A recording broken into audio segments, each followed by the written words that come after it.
Hello everyone! I've gotten a lot of comments lately asking about what happened to Reepicheep's tail because in case you didn't know, he doesn't have one.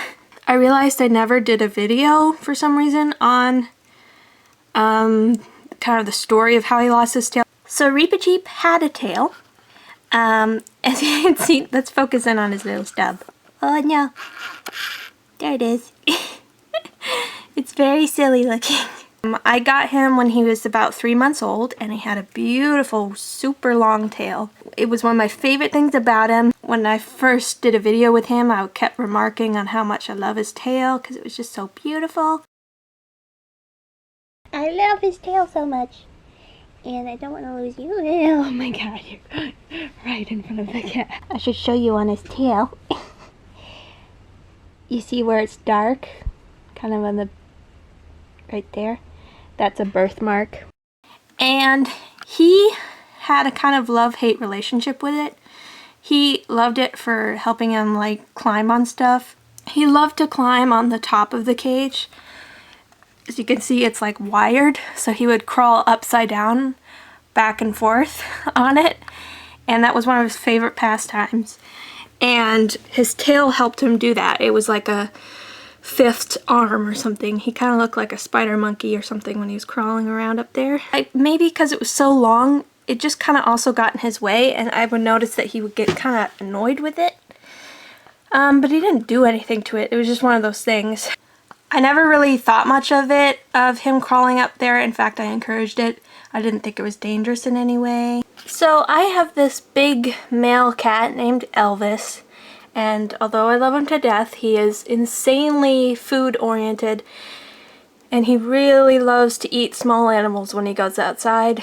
And so I have to do a lot of protecting of my own little critters because he totally would eat them if he was able to get them. And he would sit on top of Reep's cage all the time and watch Reep do his stuff.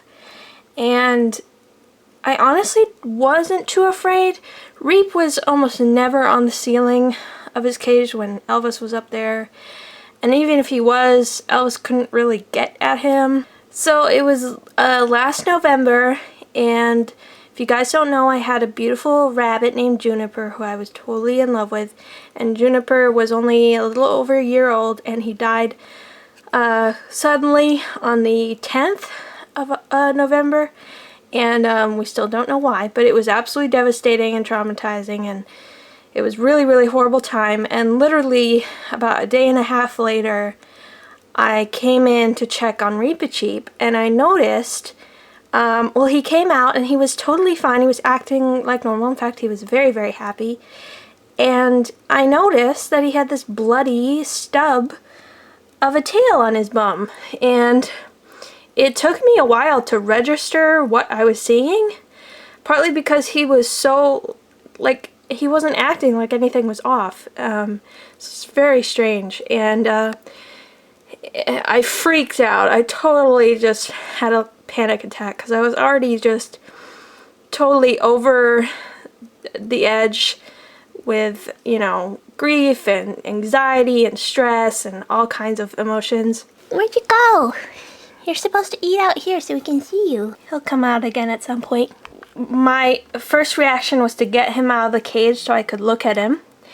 And there was blood on his stump, but it wasn't bleeding. It wasn't like gushing blood or anything. And I didn't see much blood around the cage, which was, you know, a relief, but kind of weird. And the grossest part was that I knew I had to look for the tail.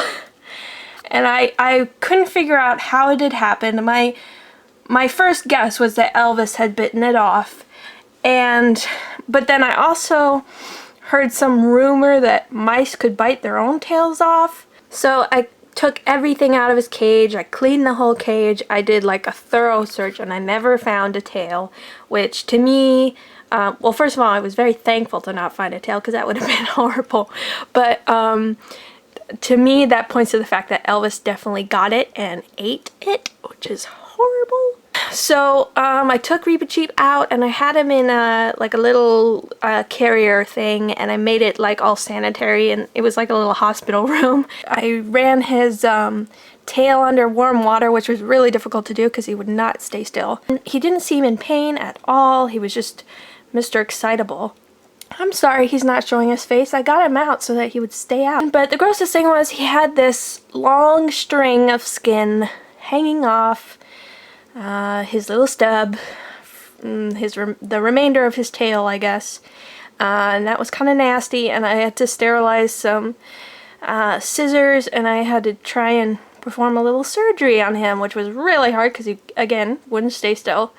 But I got it off, so I thought, great, he probably has an infection and he's gonna die and it's all my fault and I'm gonna lose 2 animals in 1 week and I won't know what to do with myself and all this stuff. I had him in his little hospital room.